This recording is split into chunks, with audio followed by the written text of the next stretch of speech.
Good morning everyone. कैसे हैं आप सभी। ये जो पेपर है वो महाराष्ट्र में अभी 22 दिसंबर को आयोजित हुई थी। उसके अंतर्गत हम पहले साइंस के पेपर को देखेंगे। अगर वीडियो लंबी नहीं होगी तो इसमें सामाजिक विज्ञान के भी प्रश्न देख लेंगे। चलिए देखते हैं। तो सबसे ये इस प्रकार से पहले पेज आएगा। सबसे पहले प्रश्न शुरू करते हैं। आप लोग इन प्रश्नों को लिख लें, समझ लें, क्योंकि मुझे लग रहा है कि काफ़ी हाई लेवल का प्रश्न है और अच्छा है। तो आप एक बार इसको ज़रूर देखें, पूरे आखिरी तक बने रहें वीडियो में। पहला प्रश्न है, 3 सेंटीग्रेड तापमान का सेल्सियस श्रेणी फ़ारेनहाइट श्रेणी में होगा 5.4 डिग्री। ये इसका आंसर है, याद कर लीजिए आप लोग। दूसरा प्रश्न, बादल और जमीन के दरमियान बिजली चमकती है। उस घटना से सिद्ध होता है कि विद्युत वहन वायु रूप माध्यम से हो सकता है ना। वायु रूप से विद्युत वहन हो सकता है, बिजली जब चमकती है तो उससे।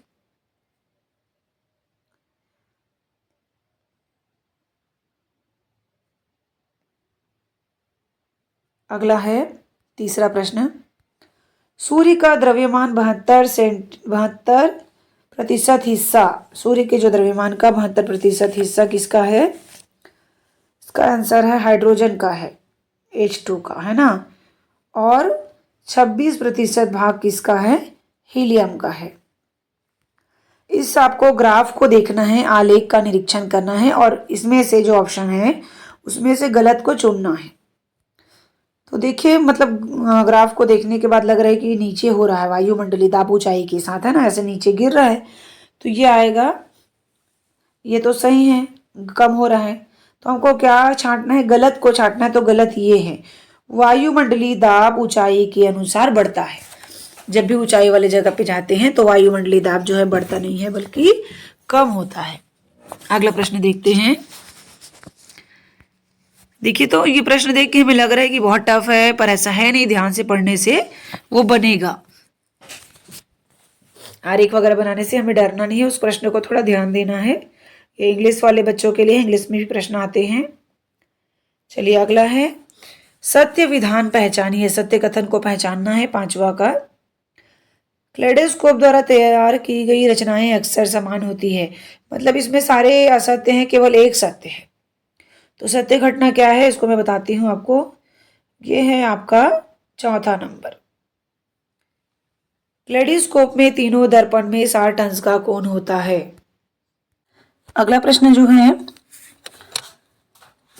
टेबल के पृष्ठभाग पर दर्पण रखकर 30 डिग्री का आपतन कोण बनाया गया है। ये वाला है ना, शुरुआत में। फिर आपतित किरण निश्चित किया गया, आने वाली किरण को निश्चित किया गया, यहां से आएगा करके। बाद में दर्पण की आकृति में बताए गए तरीके से 15 डिग्री का कोण रखा गया। ये बाद में 15 डिग्री का इस प्रकार से कोण रखा गया आपतित कोण को। आपतित किरण और परावर्तित किरण में बने कोण का मान कितना होगा, दोनों का पूछ रहे हैं ना। तो कितना होगा आपतित किरण परावर्तित कोण का मान जो है, इस प्रश्न के अनुसार से 60 डिग्री का होगा। 7वां प्रश्न है, समुद्र की गहराई 352 मीटर में बॉम्ब स्फोट होता है, ठीक है। फिर क्या बोल रहे हैं, पानी के पृष्ठ भाग तक आने के लिए ध्वनि 110 आवृत्ति पूर्ण करती है। तो संपीड़न की लंबाई कितनी होगी, 3.2 मीटर। शुष्क सेल में गीले मिश्रण की लुगदी विद्युत अपघट्य पदार्थ के खालिस्तान स्वरूप होती है। 8 का आंसर है जिंक क्लोराइड और अमोनियम क्लोराइड, ZnCl2 और NH4Cl2। इस प्रकार से ये इंग्लिश का फिर शुरू हो गया। अगला है, ध्वनि पाठ से लिया गया है ये प्रश्न। निम्नदर्शित आकृति ध्वनि तरंगों का हवा में प्रसारण दर्शाती है। आकृति का निरीक्षण करके ग्राफ 1 और 2 की उचित जोड़ी मिलाइए। जो कॉलम 1 है उसकी उचित जोड़ी आपको मिलाना है। आपको ये ध्यान से देखने के बाद 9 का, तो इसका राइट आंसर है पहला का है डी। उच्च घनत्व वाली हवा के भाग की संख्या 4 है और कम दाब वाली हवा के भाग की संख्या जो है 3.5। आकृति में दर्शाई आवृत्ति संख्या है ये भी है 3.5। तो इसका राइट आंसर है दूसरा। उत्प्लावक बल से संबंधित सत्य विधान पसंद करें। ये उसका राइट आंसर है। डूबे हुए वस्तु का आयतन बढ़ाने पर और द्रव का घनत्व घटाने पर वह बढ़ता है। वह मतलब उत्प्लावक बल। वस्तु का आयतन बढ़ाने पर और द्रव का घनत्व घटाने पर वह बढ़ता है। 10 हो गया। 11वां इंग्लिश का है फिर से। राहुल आकृति में बताए रास्ते से ए से डी तक जाता है। यहां से ना ए से डी तक यहां तक जाता है, तो कितना विस्थापन किया? इसका राइट आंसर आएगा, हल कर लेंगे आप लोग, 30 मीटर।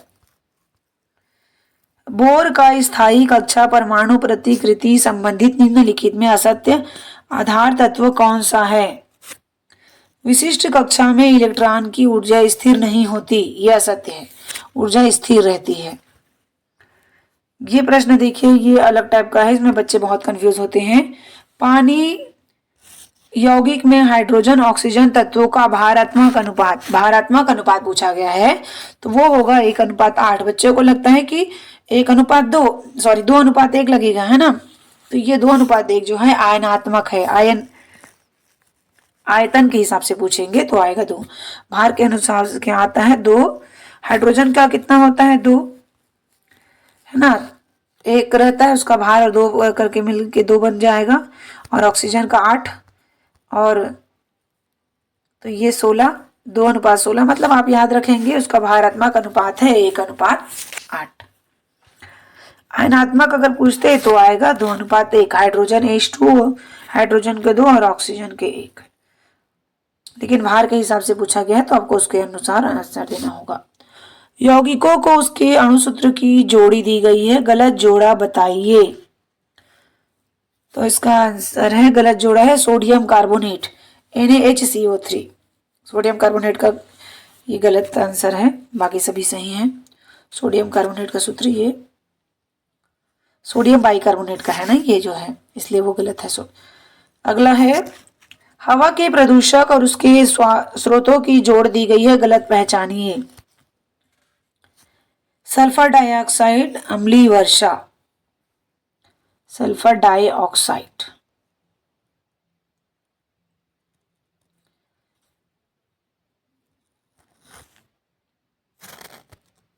देखिए मतलब कंफ्यूज होने की जरूरत नहीं है, उसमें जो बोला गया है उसको ध्यान से समझिए। प्रदूषक तो है लेकिन उसका स्रोत अम्लीय वर्षा नहीं है। हाँ, ये अलग है कि सल्फर डाइऑक्साइड की वजह से अम्लीय वर्षा होता है, तो ये गलत है। प्रदूषक का स्रोत पूछा गया तो फैक्ट्री वगैरह से निकलने वाला धुआं है उसका स्रोत। 16वां नंबर पे चलते हैं। असत्य विधान पहचानिए। भिन्न भिन्न क्लोराइड लवण बनाने के लिए नाइट्रिक अम्ल का उपयोग होता है, नहीं होता, ये गलत है। ताजा चूने के पानी में कार्बन डाइऑक्साइड कुछ समय तक जाने देने के बाद कौन सा पदार्थ तैयार होने से चूने का पानी दूधिया हो जाता है? इसका राइट आंसर है कैल्शियम कार्बोनेट के कारण। कांच का निर्माण करते समय ईंधन के ज्वलन से कौन कौन सी गैसें बाहर आती है? Carbon dioxide, nitrogen dioxide, sulphur dioxide. ये हो गया आपका 19 प्रश्न में चलते हैं। निम्नलिखित में से असंगत घटक पहचानिए। हाइड्रोजन क्लोराइड ये असंगत घटक है। Magnesium chloride, sodium chloride, potassium chloride ये ठीक है। हाइड्रोजन क्लोराइड असंगत है। यौगिकों और उसके घटक तत्वों के नाम दिए गए हैं, गलत जोड़ी पहचानिए। ये है आपका गलत आंसर है नौसादर, सोडियम हाइड्रोजन क्लोरीन, ये गलत है, बाकी सभी सही हैं। उसके जैसे कि घटक को नमक का बताना चाहूंगी सूत्र आपको, सोडियम क्लोराइड NaCl, तो उसमें सोडियम है, क्लोरीन है, ये उसके घटक हो गए, तो जबकि नौसादर का गलत है। निम्नलिखित में अधातु खनिजों का समूह कौन सा है? 21 का है पहला। अधातु खनिजों का समूह है ये, अभ्रक, जिप्सम, हीरा, फ्लेडस्पार। बाकी सब में कोई ना कोई जो है धातु आ गया है, इसलिए जैसे इसमें मैग्नीज आ गया, इसमें भी आ गया, इसमें टीन आ गया, इसलिए वो नहीं है। बाकी इसमें पूरे अधातु हैं। तो आपको धातु अधातु को स्पष्ट एग्जाम्पल सहित अच्छे से समझ लेना चाहिए, क्योंकि क्वेश्चन आते ही हैं। और वैसे ही इसके पहले वाला प्रश्न जैसे ये ये 7वीं में है तत्व वाला, है ना, यौगिक और उसके सूत्र, वो भी आपको अच्छे से क्लियर होना चाहिए। कैमरे के फ्लैश बल्ब के नीचे दिए गए तत्वों में किस तत्व का उपयोग होता है? मैग्नीशियम 22 का 4। अगला है कीटकों को आकर्षित करने के लिए, उनको पकड़ने के लिए पत्तियां और फूलों में अनुकूलन होता है, जिसके कारण वनस्पतियों की कौन सी आपूर्ति होती है? कीड़ों को खाते हैं तो क्या होता है? ये है आपका नाइट्रोजन। कीटभक्षी पादप भी जो है।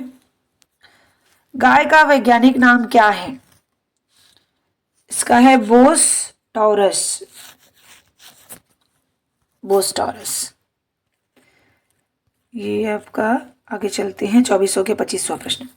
कोशिकाओं में स्थित हरित लवक की सहायता से प्रकाश संश्लेषण करने वाले सजीव को पहचानिए। तो ये क्लेमाइडोमोनास। बाकी सब जो है ये अपना भोजन स्वयं नहीं बनाते हैं, में प्रकाश संश्लेषण नहीं होता है, परजीवी हैं। निम्नलिखित में असंगत पहचानिए। तो देखिए इसमें जो है एलाइजा टेस्ट नहीं करते हैं हृदय रोग में, इसका राइट आंसर है सी। एलाइजा जो टेस्ट है ना वो एंटीबॉडी एंटीजन परीक्षण है उसमें, जैसे कि डेंगू हो गया, टाइफाइड है और हेपेटाइटिस है, उसमें किया जाता है। अम्लीय परियोजन के कारण अप्रत्यक्ष रूप से कौन सी भारी वनस्पति में शोषित होकर भोजन श्रृंखला में परिवर्तन प्रवेश करती है?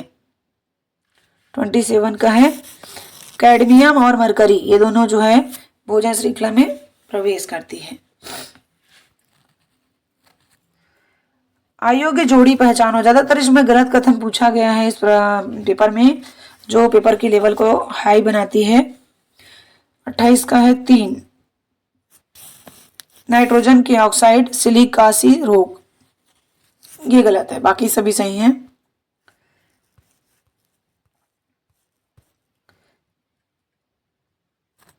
अगर कोई प्रश्न हिंदी में डाउट होता है तो इंग्लिश भी पढ़ सकते हैं आप।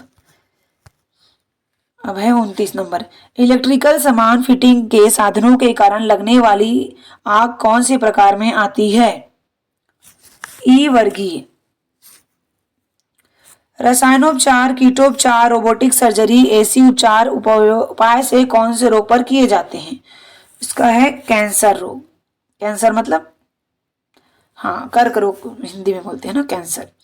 कौन से रक्त समूह की शोध डिकास्टेलो और स्टर्ली ने की थी? डिकास्टेलो और स्टर्ली ने की थी।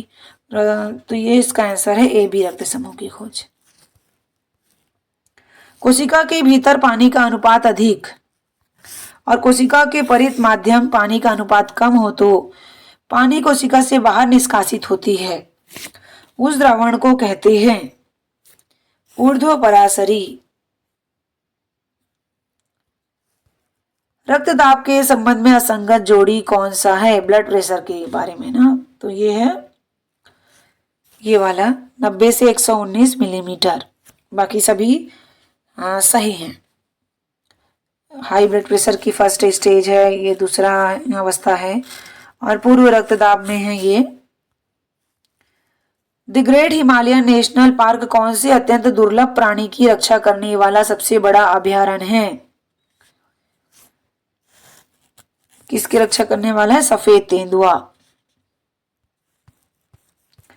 35 प्रश्न में चलते हैं।